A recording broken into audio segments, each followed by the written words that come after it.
Good morning student. आज का जो हमारा रिवीजन का टॉपिक रहेगा वो क्या है? Transient process in RL circuit. ठीक है, ये जो है कि बहुत ही इम्पोर्टेंट टॉपिक है। ये एग्ज़ाम के लिए बहुत ही ज़रूरी है, तो इसको थोड़ा ध्यान से पढ़िएगा। ठीक है, देखिए इसमें दो केस होते हैं। सबसे पहले होता है करेंट ग्रोथ का, और इसके बाद जो दूसरा केस होता है वो होता है क्या चीज़? करेंट डीके का। ठीक है, तो पहला केस क्या है? करेंट ग्रोथ, और दूसरा केस क्या है हमारा? Current DK. करेंट ग्रोथ का मतलब ये चीज़ होता है कि करेंट की वैल्यू को हम क्या करेंगे, आई बराबर जीरो से लेकर के मैक्सिमम मान तक जो करंट फ्लो कराते हैं उसको हम बोलते हैं करेंट ग्रोथ। ठीक है, और करेंट डीके को क्या कहते हैं? करेंट डीके का मतलब ये होता है कि मैक्सिमम वैल्यू से लेकर के हम जीरो तक में जो करंट फ्लो कराते हैं तो उस प्रोसेस को हम क्या बोलेंगे? Current decay. ठीक है, देखिए ट्रांजिएंट प्रोसेस पढ़ने से पहले कुछ बातें हैं जिनको हमें ध्यान में रखते हैं। पहली बात ये होती है कि इंडक्टर की एक ये प्रॉपर्टी होती है कि इंडक्टर के क्रॉस अगर तुरंत अगर करंट चेंज हो जाए तो उसको मतलब sudden change of current inductor does not allow. ठीक है, मतलब इंडक्टर के क्रॉस अगर करंट की वैल्यू तुरंत से अगर चेंज हो जाती है तो क्या करेगा? इंडक्टर उसको अलाउ नहीं करेगा। अगर इसको सिंपल भाषा में अगर हम कहें तो सिंपल भाषा का मतलब ये हुआ कि अगर कोई हमारा इंडक्टर है अगर है तो उस केस में देखिए एट टी बराबर ज़ीरो पर, ठीक, जो इंडक्टर होगा वो बिहेव करेगा ओपन सर्किट की तरह। ठीक है, and T is equal to infinite behaves like as a short circuit. ठीक है, behaves behave like as a short circuit. Inductor क्या होगा? टी बराबर जीरो पर किसकी तरह बिहेव करेगा? Open circuit. और टी बराबर इनफाइनाइट पर किसकी तरह बिहेव करेगा? Short circuit. लेकिन अगर कैपेसिटर अगर होता है तो जस्ट इसका उल्टा होता है। At T is equal to zero किसकी तरह बिहेव करेगा? शॉर्ट सर्किट की तरह। ठीक है, और टी बराबर इनफाइनाइट पे किसकी तरह बिहेव करेगा? ओपन सर्किट की तरह। ठीक, टी बराबर जीरो का मतलब क्या होता है कि जैसे मान लीजिए कि अगर ये जो हमारा कोई सर्किट है उसमें जो यहाँ स्विच जो लगा है वो तुरंत ही स्विच को बंद कर देना। ठीक है, मतलब जब हम सर्किट के स्विच को तुरंत बंद करते हैं तो उस समय को हम बोलते हैं at T is equal to zero. ठीक है, और कुछ समय के बाद, ठीक है, मान लीजिए कि टी समय के बाद, तो उसको हम नाम देते हैं क्या चीज़? T is equal to infinite. ठीक, तो वही हमने कहा था कि जो इंडक्टर होता है वो करंट के सडन चेंज को अलाउ नहीं करता है। ठीक, अच्छा, at T is equal to zero पे जो इंडक्टर ओपन सर्किट होता है, ऐसा क्यों होता है? तो देखिए इंडक्टर की एक प्रॉपर्टी होती है कि जब वो सडन चेंज को क्या करेगा? अलाउ नहीं करेगा। तो इसका मतलब ये होता है कि at T is equal to zero, ठीक है, जैसे ही हम स्विच को क्या करेंगे? क्लोज करेंगे, तो उस केस में inductor behaves like as a high resistor. ठीक है, मतलब जो हमारा वो इंडक्टर होगा वो उच्च प्रतिरोध की तरह कार्य करेगा। ठीक है, और उच्च जब उसका मतलब जो इंडक्टर है अगर वो उच्च प्रतिरोध की तरह कार्य करेगा तो क्या करेगा? करंट को पास नहीं करेगा। ठीक, तो जब करंट पास नहीं करेगा तो किसकी तरह वो जो है कि कर रहा है? ओपन सर्किट की तरह बिहेव कर रहा है। लेकिन धीरे धीरे जब समय बीतता जाएगा तो ठीक है, तो टी समय के बाद वो क्या होगा? एक उसका जो प्रतिरोध होगा वो घटता चला जाएगा। ठीक है, तो जब प्रतिरोध घटेगा तो जैसे जैसे प्रतिरोध घटेगा करंट का मान भी क्या होता चला जाएगा? बढ़ता चला जाएगा। तो वो टी समय के बाद क्या करेगा? वो शॉर्ट सर्किट की तरह बिहेव करेगा। लेकिन जो कैपेसिटर होता है, कैपेसिटर जस्ट इसका उल्टा होता है। टी बराबर जीरो पर शॉर्ट सर्किट की तरह बिहेव करेगा और कुछ समय के बाद ये ओपन सर्किट की तरह बिहेव करता है। ठीक है, तो ये इस बात का जो है कि यूज़ हम जो ट्रांजिएंट प्रोसेस पढ़ रहे हैं उसमें करेंगे। देखिए पहला केस हम देखते हैं क्या चीज़ का? करंट ग्रोथ का। और करंट ग्रोथ का मतलब अभी हमने बताया कि क्या होगा कि टी बराबर जीरो से कहाँ तक लेकर के जाएंगे? करंट के मैक्सिमम मान तक। ठीक है, तो उस केस में क्या चेंजिंग होगी? सर्किट हमारा कैसा बिहेव करेगा? ये चीज़ हम देखेंगे मतलब करंट ग्रोथ में, आरएल सर्किट के ट्रांजिएंट प्रोसेस में। ठीक है। तो देखिए हमने एक आरएल सर्किट लिया, ठीक है, आरएल सर्किट लिया, तो इस आर मतलब जो रजिस्टर है और इंडक्टर है उसको हमने क्या किया, दो मत सीरीज में कनेक्ट कर दिया, उसके क्रॉस एक हमने स्विच लगाया, ठीक है, और उसको जो है कि एक सप्लाई वोल्टेज जिसका मान ई है उससे हमने क्या किया, सप्लाई देना चालू किया। तो देखिए नॉर्मल केस में क्या होगा, ये सर्किट अब मतलब ये जो हमारा स्विच है अभी ओपन है, ठीक। तो इस सर्किट का ऐसा अरेंजमेंट करने के बाद अब देखिए, सपोज किया कि जो स्विच है, स्विच को ऑन करने के पश्चात टी समय बाद जो करंट उसमें फ्लो करेगा वो कितना फ्लो करेगा, वो आई टी, ठीक है। तो करंट तो इंडक्टर जो है, इंडक्टर पर जो वोल्टेज उत्पन्न होगा वो कितना होगा, यहाँ पे हमने लिया है रजिस्टर के क्रॉस जो वोल्टेज हमने लिया वो वी आर, और इंडक्टर के क्रॉस जो वी एल लिया, मतलब जो वोल्टेज लिया वो वी एल है। तो वी, अच्छा किसी भी इंडक्टर के क्रॉस जो वोल्टेज होता है उसका मान कितना होता है, वी बराबर L D I by D T. ये अभी पिछली बार हम मतलब पिछले लेक्चर में हमने देखा था, ठीक है। तो इंडक्टर पर जो उत्पन्न वोल्टेज सपोज किया वी एल टी, उसकी वैल्यू कितनी होगी, L D I by D T, suppose किया इक्वेशन 1, ठीक है। और जो रजिस्टर है, रजिस्टर पर जो वोल्टेज होगा वी बराबर क्या होता है, आई आर, ठीक है। तो रजिस्टर के क्रॉस जो वोल्टेज हमने लिया है वो वी आर टी लिया है, तो आई टी इंटू आर। तो ये किसके क्रॉस होगा, रजिस्टर के क्रॉस वोल्टेज, इसको हमने सपोज किया इक्वेशन 2, ठीक। अब सर्किट में हम केवीएल अप्लाई कर रहे हैं, तो देखिए सर्किट में जब हम केवीएल अप्लाई करेंगे तो इसका मतलब क्या होगा, जो हमारा वोल्टेज ई होगा वो इस वोल्टेज के और इस वोल्टेज के बराबर मतलब समेसन के बराबर होगा, योग के बराबर होगा। यानी ई बराबर कितना हो जाएगा, V R plus V L, ठीक है, V R T into V L T, ठीक ठीक। तो वही चीज़ हमने यहाँ पे लिखा है कि ई बराबर क्या होगा, V R T into V L T, ठीक है। ई बराबर कितना हो गया, वी ई बराबर हो गया हमारा V R T into V L T.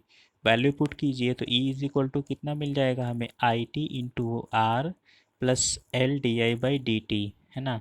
इसको हमने सपोज किया इक्वेशन 3 है। अब हम क्या करेंगे कि जो इक्वेशन 3 है उसमें एल से जब हम डिवाइड करेंगे तो हमें क्या मिलेगा, ई बाई एल, ठीक। फिर R by L I T, ठीक है। एल से एल यहाँ कैंसिल हो जाएगा तो plus D I by D T, ये हो गया हमारा क्या चीज़, इक्वेशन 4। और ये है एक डिफरेंशियल इक्वेशन, ठीक है। इसको सॉल्व करेंगे। अब मुझे तो ये नहीं पता है कि आप लोग को डिफरेंशियल इक्वेशन सॉल्व करना बताया गया है या नहीं बताया गया है। देखिए इसको कैसे सॉल्व करते हैं। एक सपोज़ कीजिए कि एक कोई मतलब डिफरेंशियल इक्वेशन हमने माना, सपोज़ कीजिए वो डिफरेंशियल इक्वेशन है कितना, D Y by D X plus P X बराबर क्यू एक्स, ठीक है। ये हमारा डिफरेंशियल इक्वेशन है। तो इसका जो सॉल्यूशन होता है तो इसको हम सॉल्व करते हैं इंटीग्रेटिंग फैक्टर से, ठीक है। तो सबसे पहले हम निकालेंगे इसका इंटीग्रेटिंग फैक्टर, तो इसका इंटीग्रेटिंग फैक्टर होता है कितना, तो इसका इंटीग्रेटिंग फैक्टर होता है ई का power integration P x D X, ठीक है। और इसका जो सल्यूशन होगा तो इंटीग्रेटिंग फैक्टर निकालने के बाद इसका जो सल्यूशन होगा वो होता है वाई गुणे इंटीग्रेटिंग फैक्टर बराबर integration of Q x into integrating factor, ठीक, डी एक्स, ठीक। तो ये इसका जो है ये क्या है, इस जो ये हमारा डिफरेंशियल इक्वेशन है इसका सल्यूशन है। तो इसी का यूज करके हम उसको सॉल्व करेंगे, ठीक है। तो देखिए कैसे सॉल्व करेंगे।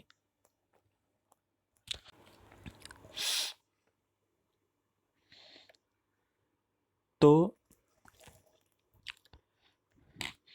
देखिए D I by D T है तो इसको हमने मान लिया क्या है, ये हमारा है D Y by D X, ठीक है।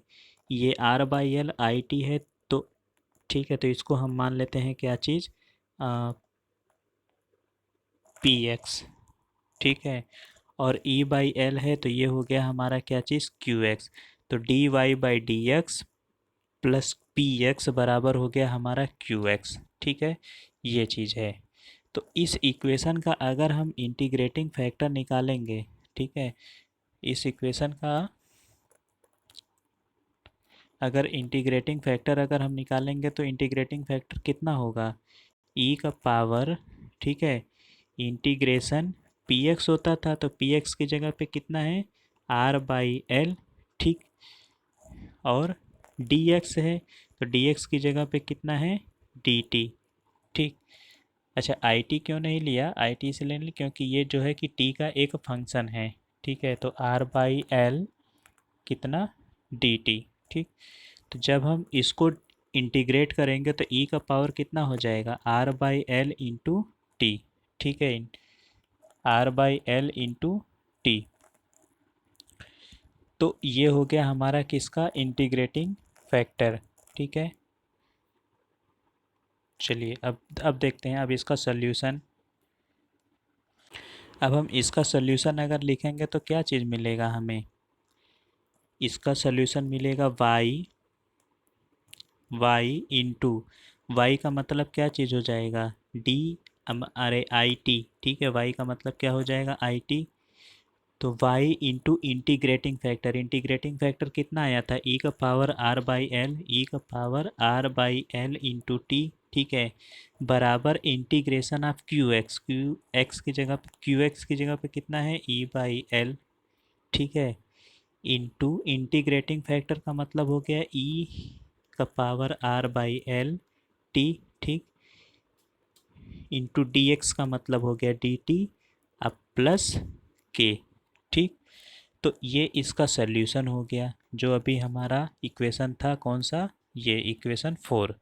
ठीक है, चलिए, तो अब हमने यहाँ पे जो इसका सल्यूशन देखा है वो कितना आया है, आई टी ई का power R by L T integration E by L, E का power R by L T D T plus K. ठीक, अब क्या हो जाएगा, आई टी ई का power R by L into T बराबर हो जाएगा, जब हम इसको इंटीग्रेट करेंगे तो क्या मिलेगा, ई बाई एल हमारा कांस्टेंट है तो ई बाई एल बाहर हो जाएगा तो ई बाई एल, और ई का, अब देखो ई बाई मतलब ई का power R by L into T को जब हम डिफ्रेंशिएट करेंगे तो इंटीग्रेशन ऑफ ई का पावर एक्स का कितना होता है, ई का पावर एक्स हो जाएगा, तो ई का power R by L T हो गया। ठीक है, और मान लीजिए कि ई का पावर 2x होता था तो ई का पावर 2x और इसके साथ में जितना होगा उसके डिफरेंशिएशन से हम क्या करते थे, गुणा कर देते, डिवाइड कर देते थे। तो ई का power R by L T ये तो हो गया, साथ में इसके डिफरेंशिएशन आर बाई एल से क्या करेंगे, डिवाइड कर देंगे प्लस का के। ठीक, फिर नेक्स्ट क्या हो जाएगा, ध्यान दीजिए, अब ई का पावर जो यहाँ पर ई का power R by L T है उसको हम क्या करेंगे, इधर भेज देंगे डिवाइड में। ठीक, तो आई टी बराबर क्या हो जाएगा, अब देखो ई का power R by L T है तो ये इसके साथ में इससे ये कैंसिल हो जाएगा। ठीक है, और यहाँ का जो एल है ये ऊपर चला जाएगा तो यहाँ कितना हो जाएगा, एल बाई आर, तो इस एल से ये एल कैंसिल हो जाएगा तो ये क्या मिलेगा, ई बाई आर, तो यहाँ हो गया हमारा ई बाई आर। ठीक है, प्लस के साथ में ये ई के upon E power R by L into T होगा। तो इसको जब हम ऊपर लेके जाएंगे तो एक चीज़ हम जानते हैं कि 1/x है, मान लो 1/x पावर n है। ठीक, तो जब हम इसको इस x का पावर n को ऊपर लेकर के जाएंगे तो x का पावर -n हो जाता है। तो उस केस में जब k का पावर के अपॉन ई का power R by L T है तो जब हम इसको ऊपर लेकर के जाएंगे तो k इंटू ई का power -r by L T होगा कि नहीं। ठीक है, तो ये हमें मिला क्या चीज़, इक्वेशन 5। ठीक, अब देखिए, अब जो हमने प्रॉपर्टी अभी शुरू में जो पढ़ा था उसी का हम जो है कि यूज़ कर रहे हैं। अब क्या लिखा है कि जैसा कि हम जानते हैं कि इंडक्टर में जो धारा का मान अचानक से परिवर्तन नहीं हो सकता है, तो कहने का मतलब ये है, देखो आई जीरो माइनस का क्या मतलब है कि अगर ये हमारा कोई स्विच है, ठीक है, तो स्विच बंद करने के तुरंत पहले, ठीक है, आई जीरो माइनस का मतलब क्या है, स्विच बंद करने के तुरंत पहले का जो मान होगा वो स्विच बंद करने के तुरंत बाद आई जीरो प्लस, ठीक है, वो बराबर होगा जब हमने स्विच को बंद किया है। ठीक, आई जीरो माइनस मतलब स्विच बंद करने के तुरंत पहले, आई जीरो प्लस का मतलब होगा स्विच बंद करने के तुरंत बाद। वो किसके बराबर होगा, जब हमने स्विच बंद किया है। ठीक, तो कह सकते हैं कि इसमें हम क्या करेंगे, टी बराबर जीरो। वो किसके बराबर होगा, टी टी बराबर जीरो के। तो जो हमने यहाँ पर इक्वेशन 5 हमें जो मिला है, ठीक है, यहाँ पे जो हमें इक्वेशन 5 मिला है, तो इक्वेशन 5 में हम टी का मान क्या रखेंगे, जीरो रखेंगे। तो देखिए टी का मान जब हमने जीरो रखा तो इस केस में क्या होगा, जहाँ जहाँ टी है वहाँ वहाँ जीरो रखिए। तो I zero is equal to E by R plus K E का पावर, टी का मान यहाँ जीरो रखेंगे तो के ई का पावर जीरो हो गया।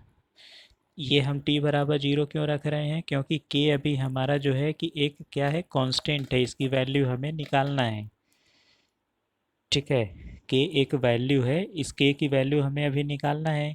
तो के की वैल्यू को निकालने के लिए टी बराबर जीरो हम रखेंगे। तो आई जीरो बराबर ई by R plus K E का पावर जीरो। अच्छा, आई जीरो पर क्या होगा, अभी हमने देखा था कि वो तुरंत जो है कि करंट चेंज नहीं हो सकता है, तो उस केस में क्या होगा, पहले भी जीरो था, ठीक है, या अभी इससे पहले अभी हमने ये चीज़ देखा था ना कि at T is equal to zero पर जो इंडक्टर होगा वो किसकी तरह, ओपन सर्किट की तरह बिहेव करेगा। तो इस केस में करंट का मान कितना होगा, जीरो। ठीक है, तो ई बाई आर प्लस के, और ई का पावर जीरो का मान कितना हो जाएगा, वन। तो ई बाई आर प्लस के इज इक्वल टू ज़ीरो। ठीक, तो अगर हम के की वैल्यू को निकालेंगे तो के का मान कितना आएगा, माइनस का ई बाई आर। ठीक, अब देखिए जो हमें ये के का मान मिला है, इस के का मान हम क्या करेंगे, इक्वेशन 5 में रखेंगे। तो इक्वेशन 5 में हमने रखा तो हमें क्या मिलेगा, आई टी बराबर हो गया ई बाई आर प्लस के, के ई का power minus R by L T था, तो E by R plus E minus का ई बाई आर इंटू ई का power minus R by L T, ये मिला। अब ई का पावर आर को हमने क्या किया, कॉमन ले लिया।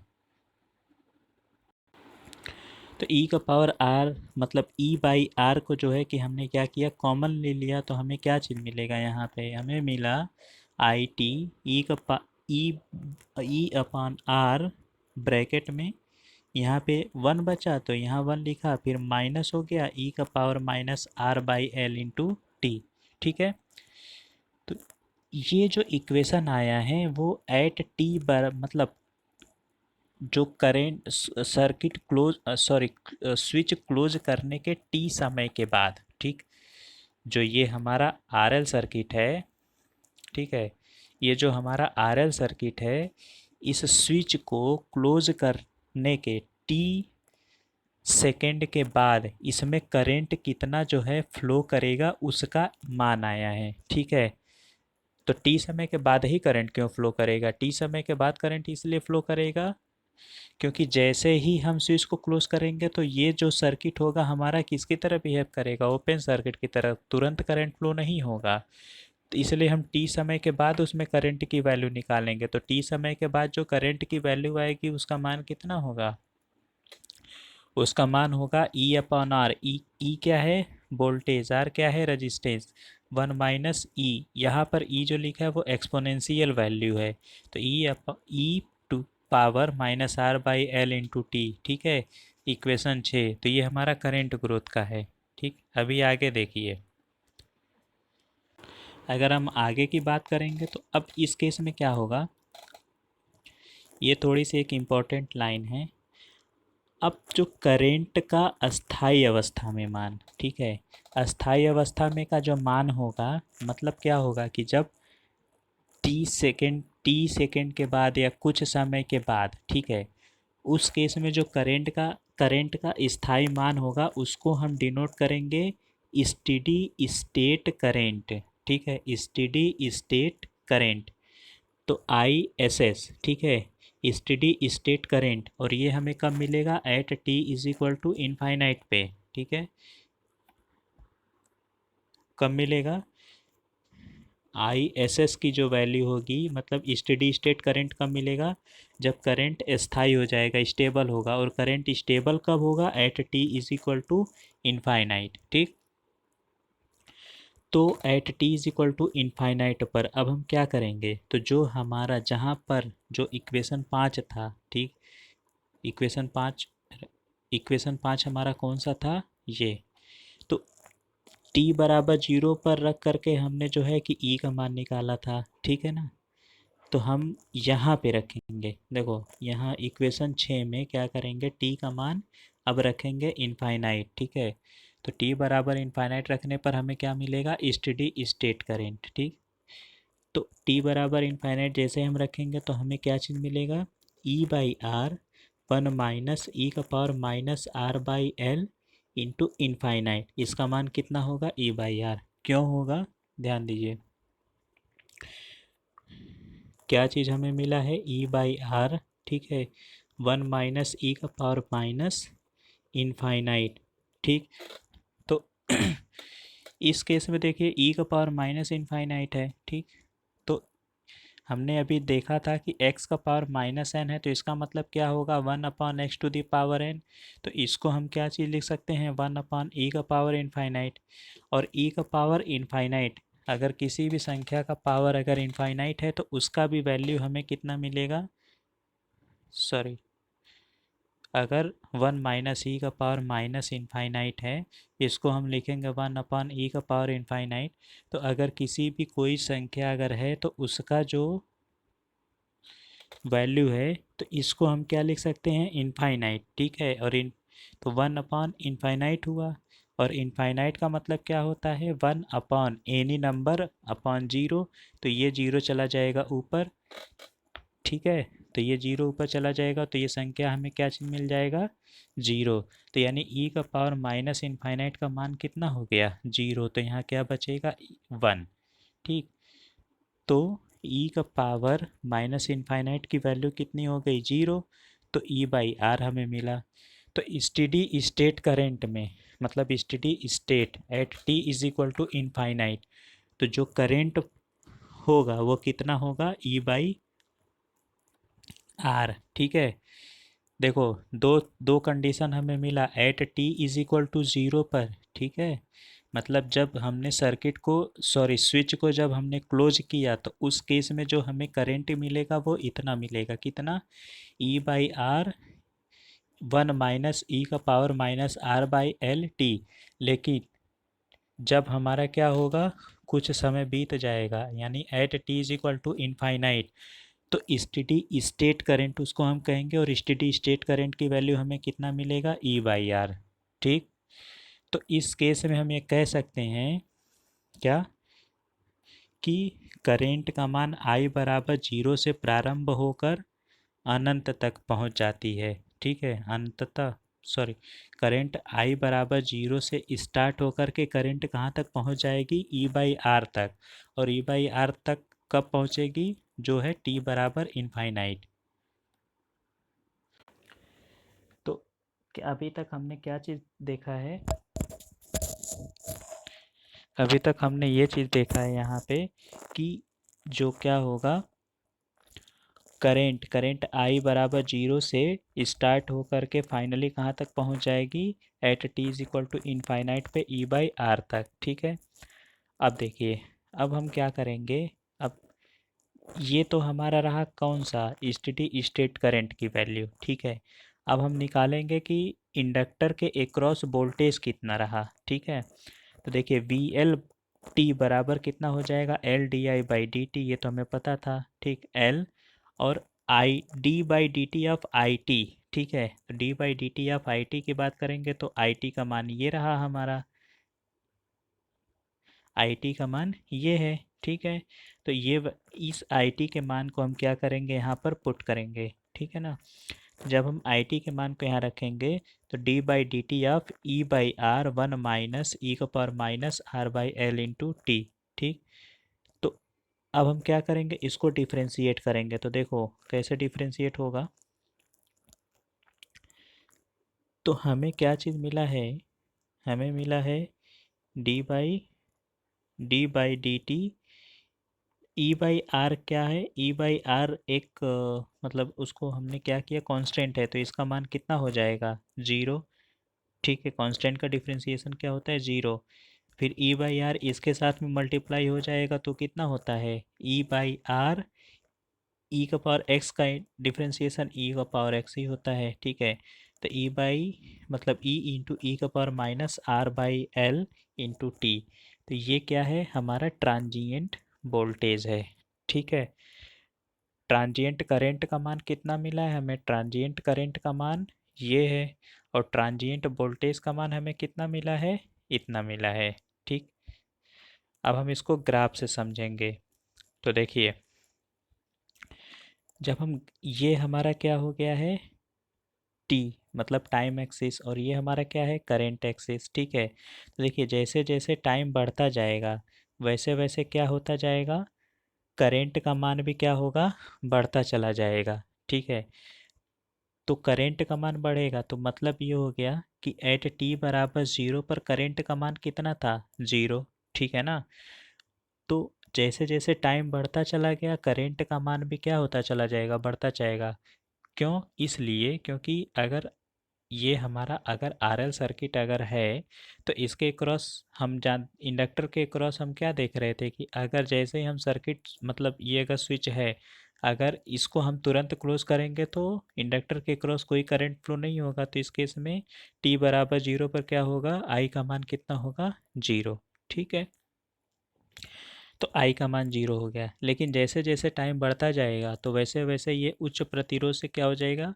ये निम्न प्रतिरोध की तरफ तरह चेंज होता चला जाएगा, मतलब प्रतिरोधकता इसकी क्या होती जाएगी? घटती चली जाएगी। तो टाइम बढ़ा तो ये मान भी करंट मतलब जो करंट होगा वो बढ़ता चला जाएगा, और करंट बढ़ने के साथ कितना तक बढ़ेगा? ई बाई आर तक। और इसके बाद ये क्या हो जाएगा? ये इसकी मैक्सिमम वैल्यू है, इतना आ कर के वो फिर कांस्टेंट हो जाएगा। ठीक है, अब अगर हम बात करेंगे वोल्टेज की, तो वोल्टेज वाले केस में क्या है कि अब जैसे मान लो कि अगर ये इंडक्टर है और यहाँ पर हमने क्या किया, इसको ई सप्लाई दिया है ई वोल्ट का। ठीक है, तो टी बराबर जीरो मतलब जब सर्किट मतलब जब स्विच हमने जब जैसे ही क्लोज करेंगे तो उस केस में इसके क्रॉस वोल्टेज कितना होगा? ई होगा। ठीक है, लेकिन जैसे जैसे टाइम बढ़ता चला जाएगा तो ट्रांजिएंट वोल्टेज हुआ, लेकिन एट टी बराबर इनफाइनाइट, तो जैसे जैसे हम टाइम बढ़ाते चले जाएंगे तो जो वोल्टेज होगा उसका तो क्षय होगा ना। तो टी बराबर इनफाइनाइट पे वी एल का मान कितना हो जाएगा? जीरो।